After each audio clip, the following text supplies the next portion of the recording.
स्वामी विवेकानंद जी ने कहा है कि एकाग्रता सफलता की चाबी है।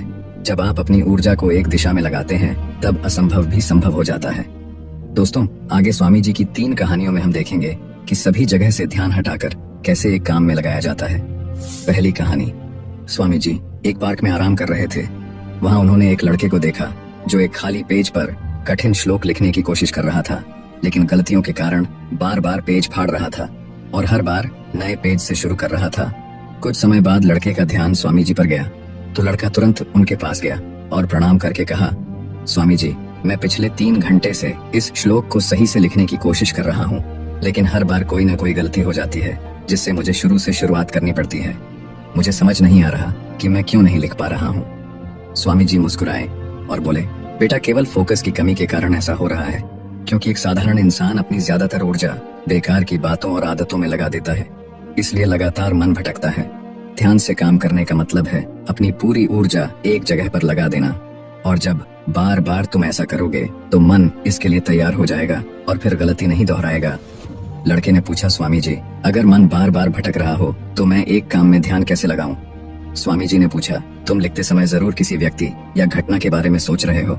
लड़के ने कहा, हाँ गुरुजी, आज छुट्टी के दिन सबको बाहर खेलने का समय मिलता है, लेकिन मुझे ये काम पूरा करना है, शायद इसलिए मैं ठीक से फोकस नहीं कर पा रहा। स्वामी जी ने कहा, ठीक है, अब इन सरल तरीकों को समझो, फिर तुम अपने काम को मन लगाकर कर सकोगे। लगातार गहरी सांस लो। स्वामी जी ने कहा, जब भी तुम्हारा मन भटके तो 5 गहरी सांसें लो और अपना ध्यान काम और खेल दोनों से हटाकर अपनी सांसों पर लेकर आओ। जितना तुम अपनी सांसों को देखोगे उतना ही तुम्हारा मन शांत होने लगेगा। काम को महसूस करो। जब तुम लिख रहे हो तब सब कुछ बारीकी से महसूस करो, जैसे पेन तुम्हारे हाथ को छू रही है, और लिखते समय जो आवाज हो रही है उसे भी ध्यान से सुनो।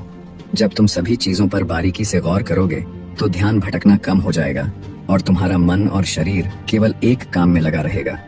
तुम्हारा ध्यान काम पर इतना केंद्रित हो जाएगा कि तुम्हें समय का पता भी नहीं चलेगा। जब लड़के ने स्वामी जी की बात मानी और गहरी सांसें लेते हुए फिर से लिखना शुरू किया तो उसने पाया कि अब उसकी गलतियां कम हो रही थीं और उसका काम भी जल्दी पूरा हो गया। उसने स्वामी जी को धन्यवाद कहा।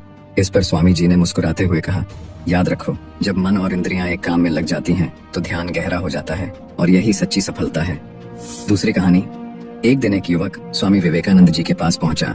युवक के चेहरे पर परेशानी और हताशा साफ झलक रही थी। उसने स्वामी जी से कहा कि स्वामी जी, मैं बहुत समय से परीक्षा की तैयारी कर रहा हूँ। कई बार कोशिश की, लेकिन हर बार असफल हो जाता हूँ।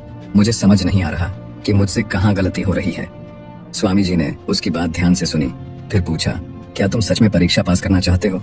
युवक ने कहा, हाँ स्वामी जी, मैं बहुत मेहनत करने के लिए तैयार हूँ, बस मुझे ये बता दीजिए कि मुझे क्या करना होगा। स्वामी जी उसे अपने साथ एक खाली जगह पर ले गए जहाँ एक पुरानी मोमबत्ती और माचिस रखी थी। उन्होंने युवक को एक मोमबत्ती दी और कहा, इस मोमबत्ती को जलाकर यहाँ से थोड़ी दूरी पर खड़े उस पेड़ तक ले जाओ, लेकिन ध्यान रहे कि मोमबत्ती बुझनी नहीं चाहिए। स्वामी जी यह कहकर वहाँ से चले गए। युवक ने माचिस से मोमबत्ती जलाई और धीरे धीरे मोमबत्ती लेकर पेड़ की ओर बढ़ने लगा।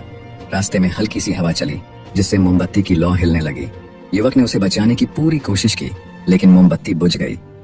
युवक वापस आया, मोमबत्ती फिर से जलाई और फिर से चल पड़ा। युवक ने यह प्रक्रिया कई बार दोहराई, लेकिन हर बार हवा का हल्का झोंका मोमबत्ती की लौ को बुझा देता। आखिर में थका हुआ युवक हाथ में बुझी हुई मोमबत्ती पकड़े वापस चला आया और निराश होकर बोला, स्वामी जी, मैं इसमें भी असफल रहा। स्वामी जी ने युवक से मुस्कुराते हुए कहा, क्यों? तुम्हें बस मोमबत्ती जलाकर थोड़ी दूर ही तो चलना था। युवक ने धीरे से कहा, स्वामी जी, मैंने कोशिश तो की, लेकिन हवा के कारण लौ बार बार बुझ जाती। स्वामी जी ने कहा, यही तो तुम्हें समझना है कि तुम्हारा मन भी इस मोमबत्ती की लौ की तरह है और चारों तरफ की हवा ध्यान भटकाने वाली आदत है। जब तक तुम इन आदतों को वश में नहीं करोगे तब तक ध्यान की लौ बुझती रहेगी। ऐसे ही जब तक तुम अपने लक्ष्य पर पूरी तरह ध्यान केंद्रित नहीं होगे तब तक तुम अपनी मंजिल तक नहीं पहुंच पाओगे। इसलिए मन को एकाग्र करो और जो काम करो उसमें पूरी तरह डूब जाओ।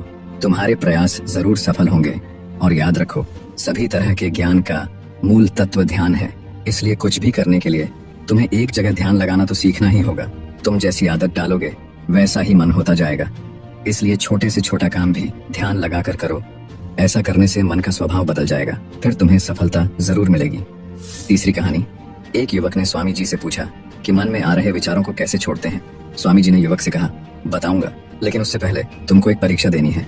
फिर एक गिलास पानी को पूरा भरकर स्वामी जी ने युवक के हाथ में पकड़ा दिया। और कहा, पानी की एक बूंद गिराए बिना इसे पकड़कर खड़े रहो। युवक ने कहा, यह तो आसान है, और गिलास संभाल लिया। शुरू में सब ठीक था, लेकिन थोड़ी देर बाद ही उसके मन में संदेह उठने लगे। इससे क्या फर्क पड़ेगा? आखिर कितनी देर तक मुझे ऐसे पकड़े रहने होगा? जैसे जैसे ये विचार आने लगे, उसका ध्यान भटकने लगा और गिलास से पानी छलकने लगा। अंत में स्वामी जी ने कहा, बेटा, जब तक तुम्हारा मन शांत था तब तक पानी नहीं गिरा, लेकिन जैसे ही तुम्हारे मन में विचार आने लगे तो पानी बाहर गिरने लगा। उन्होंने आगे समझाया, जैसे गर्म लोहे पर हथौड़े की चोट उसे नया रूप देती है, वैसे ही तुम्हारे विचार व्यक्तित्व को और मन को आकार देते हैं। तुम्हारा मन भी गिलास में पानी की तरह है, जिसे आसानी से विचलित किया जा सकता है। अगर तुम पानी यानी मन को स्थिर रखना चाहते हो तो पहले सभी विचारों को स्थिर करना सीखना होगा। अब तुम एक काम करो, इस गिलास को फिर से पकड़ो और अपना ध्यान अपनी सांसों पर ले आओ। अपनी सांस को पेट और सीने में आते जाते महसूस करो। हाथ में होने वाले दर्द और असहजता को जाने दो।